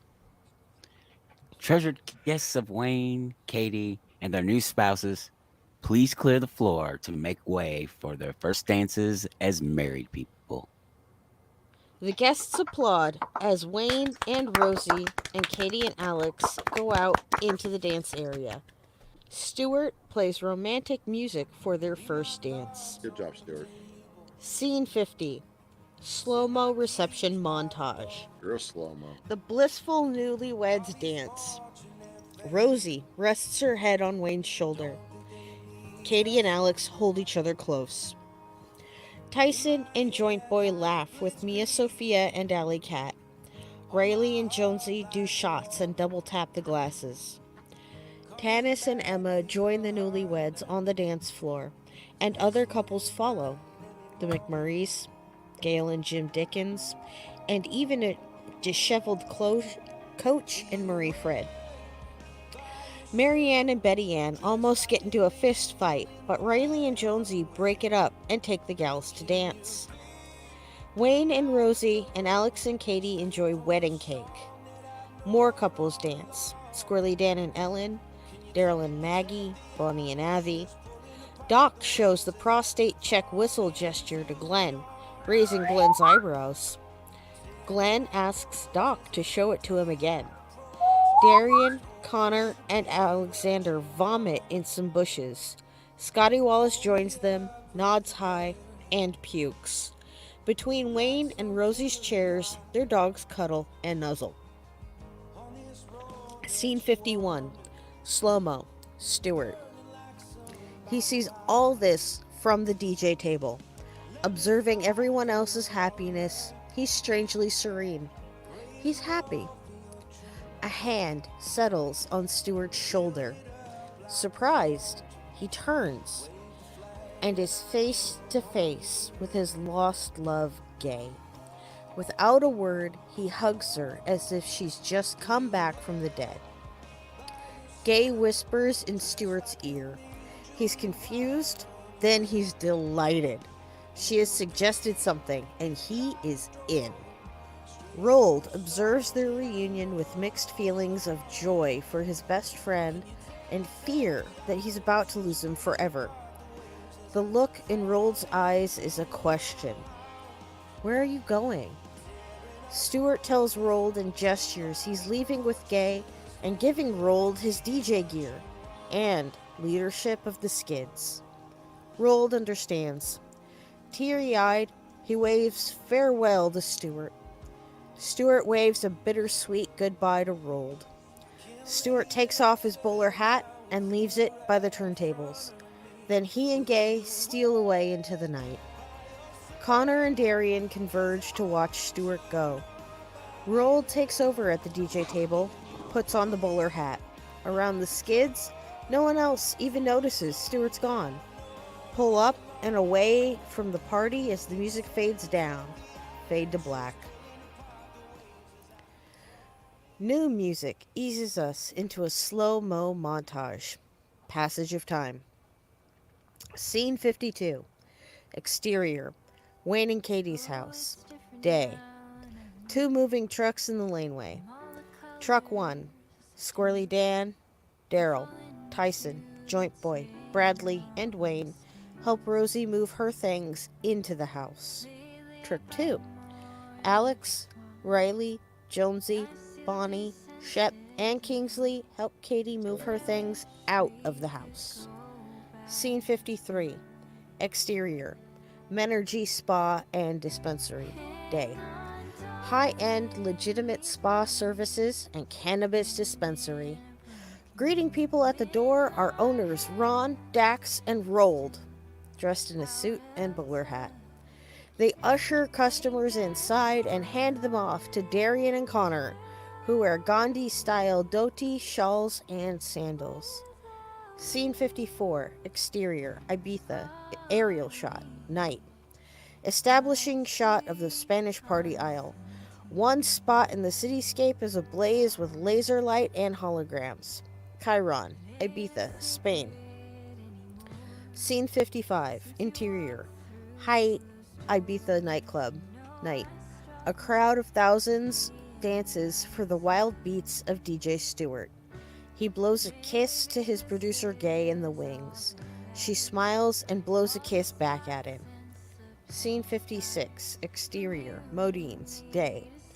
Gail puts up a new sign on her front door. It reads, proudly serving locally sourced, organic, Menno-Res venison sausage, a product of Dick Meats Incorporated. Scene 57, exterior, Sudbury, highway, day, establishing. A highway sign reads, welcome to Sudbury, Ontario, home of the Blueberry Bulldogs. Scene 58, interior, Sudbury Ice Rink, day. Teams out on the ice for pre-game warm-up. In the foreground is Anik Archambault, mic in hand during a live TSN broadcast. But still, it's still unclear if the Bulldogs will benefit from the addition of former Letterkenny Irish and Kerry County Eagles stars Riley and Jonesy, who... Riley and Jonesy stop hard and snow shower Anik. Near. As quick as they struck, they skate away. Anik wipes ice from her eyes. Tabernacle! Scene 59, interior, Letterkenny Ukrainian Center, auditorium, day. A graduation ceremony. Professor Tricia hands Squirrely Dan his bachelor's degree in women's studies. Dan leaves the stage and is met by Ellen, who kisses him. Scene 60, interior, Letterkenny Ag Hall, day. McMurray presides over another snooze fest board meeting. Mrs. McMurray takes the minutes with her usual intensity. Scene 61, exterior, Derry's Dairy Mart, day. Daryl and Maggie cut the ribbon of their artisanal dairy. Customers file in. Some pause to shake Daryl's and Maggie's hands. Daryl and Maggie kiss and head inside their shop. Music fades down. Dissolve 2. Scene 62. Exterior, produce stand, day. Rosie hands a bag of produce to a woman. She waves and smiles as the woman gets in her car and drives away. See you tomorrow. Rosie settles onto the lounge chair that used to be Katie's. Wayne is in his chair, holding a baby boy on his chest. How's our boy? Wayne sniffs the baby, wrinkles his nose. Clear eyes, full diaper. Can't lose. Wayne springs to his feet in his trademark manner, holding the baby at arm's length. Bitter patter, I guess. Thanks for changing him. I know it's dirty work. Do what you love. You'll never work a day in your life.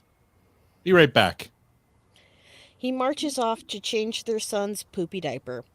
Rosie says just loud enough to know Wayne hears her. There goes the toughest dad in Letterkenny. Too much fun. End credits. Ta-da. Yay!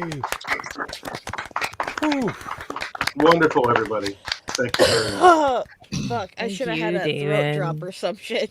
That you, Dave. You were awesome, and the timing of that last Fantastic. one was amazing. And it really sort of follows the Shakespearean notion of a comedy should end with everybody being married. You marry everybody. Like that is the traditional, like, technical definition of a comedy, right? Is everybody gets paired off, Right. and things end with growth. Right. I mean, Whereas a tragedy is growth is subverted and everything ends in death, right? Because Precisely. stagnation is death. So it was important to hear by that then. everybody got their happy ending in some fashion. You know, Hey, now. Squirrely Dan gets his Ew. degree, he's got Ellen. Even Coach got the happiest of it. Yeah. Coach did okay for Coach. himself. You know, Rold gets to be with Ron and Dax and to have the business he always wanted since the first episode. Mhm. So it's like, Stuart, his lost love comes back, and it's almost like it's karma. The Well, moment when he's he finally living is the able dream, right? he's finally able to be selfless for a moment, and it's like fate gives him back what he lost because he had to learn. Yeah. Well, like Well even done. from series 1, Stuart's goal has been to be a superstar DJ. He So dreams he of it. gets that. Yeah. Yeah. No, And now he Jay does makes it it in possible. Ibiza. Ibiza. Ibiza. Sorry, look, Far you from show me you, that no. word. I only know Ibiza. one way to say it. No, you said No. exactly the way it I'm should not have making been. fun It of was you. perfect. I'm making I'm fun gonna of the say fucking word in something. I heard it general. with a Z. I heard it with Yeah. an F. I've That heard it word I with don't a want T. to to. make fun of. This isn't a slight to No. David at all because Not that at all. script Say it, brings Kate. tears to my eyes. But Ibiza, this Ibiza. script, reading the script, practicing the script, doing the script tonight makes me wonder like what they're gonna actually do. Yeah. Like what are we Yeah. actually gonna see? have no You know what I idea. mean? Completely. And nobody knows. But I mean, I hope we do get an end and it just doesn't get like canceled. Or Yeah, it some doesn't shit just like that. taper off. But if it does, then we always Look, have this.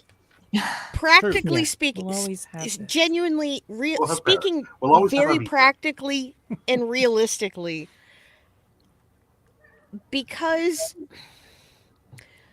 because we have done this, right? These avenues are kind of closed off to them because as a studio, they can't take the chance of us going, no, that's my idea, right? Or they But- simply look at what I posted online where I said I basically any coincidence that anything they might do that's similar to this is coincidence. Right. So I basically absolve them of any and all liability. I mean, if I happen to have stepped on any of their ideas, then that was just coincidence and not plagiarism. but we are actually No. also kind of tied into one of the writers, thanks to. But it's not like no, Renee. it's not like we gave him the script. No. Right. But I mean, I No. mean, But he watches. also, like Settle Jared down. firmly believes in happily ever afters for his characters. He wants his characters to be happy. He's gonna find a way to make that work. But also, he's Let go and let Jared. said multiple times, like 33 seasons. Let's go! I want to be the longest running Canadian sitcom in history. So Excellent. we'll see. I mean, Fair enough. I gotta say, like, I love that watching the transition from this being a Canadian show to the same way that like Trailer Park Boys did. They were like strictly Canadian, and then like us as Americans got fucking hyped to it or hip to it way after the fact. And like Hip now, to I think people like us, we're all helping carry it into the next generation. I just would hate. I don't want it to fucking fade away like Trailer Park Boys.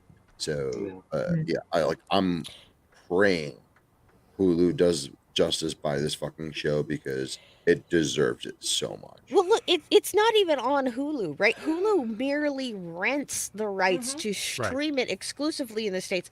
This is an entirely Canadian production, right? Yeah. It is paid for by Bell. It is hosted on Crave. It is made by New Metric, and it is owned by Play Fun Games Pictures, which is Jared's production company. So Say it again. whatever Hulu Preach. does, Who? whatever Yes. Hulu does is beside Jared the Keeso. fucking point, right? It is whether or not the will remains with the people who actually make it. I'm just And happy. I I'm just think- happy they've yeah. done their part. Like I feel like Yeah. without them, we wouldn't be here today. Without And we- Hulu having like drug. And we also I had, think we had sold out shows all across the Yeah. America. Seriously. You But then know, the fucking There the is- world shut down. there is a will was to After, bad time then for they were everybody. still show. sold out, Renee.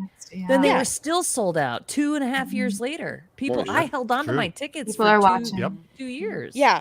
I'm happy. So Yeah. I helped to roll out. I helped with the Reddit to roll out the new tour schedule, and what I noticed with helping to push the information was most people held on to their tickets. The people who didn't hold on to their tickets couldn't because of some fucking life thing or what the fuck ever. And they added dates to make up for the previous shows. So there were new dates added to the tour, and those were sold out fucking immediately. Because what happened was they announced the dates. They had pre-sale for people who needed to change venues, so those people could get priority. And then on the Friday, they opened it up to general admission. And seriously, like 5 minutes after GA opened, it was sold out. And yeah, okay, I know Ticketmaster, blah, blah, blah. But genuinely, there were hardly any seats going, even 2 years after the fact. Yeah, hopefully they do it again. And God, on that wouldn't that note, be we should probably close out the broadcast Yeah, we before we should continue talking. We should let our people go. I'll just say that if they would ever like Fuck to just buy this script, I'm completely open to selling it to them. Oh Right my on. God, they seriously need to hire you. But then they need to have some of us. On I mean, the if they show. want to watch this, Like, yeah, can we be on the surreptitiously, show? Jared, I know you watch us sometimes. Can you like write us in? Oh my god. No, I mean this I wrote would him into be a one Star of the Trek things he novel. would not be legally allowed to watch. not officially. Whoa, He what? can't admit that he's watched it. He's in Canada. We're in the U.S. He There's can two totally different admit laws. that he pays attention to our podcast. I didn't mean that he watches these specific Right. things. I know Yeah. that he is No, aware of I'm- us and listens often. Yeah. Podcast, he listens. Anyway. The live Anywho. reads. Anyway, let's Right. let Dean close this out. Anywho, Anywho. for a Your second, podcast folks. there, Dean. By the way, David, thank you so hey, much. David, You're why fucking do you got to amazing. keep making us cry like this? God damn it. I love you. Give your balls a tug. Renee. Emma. Tit fucker. The man with the switch.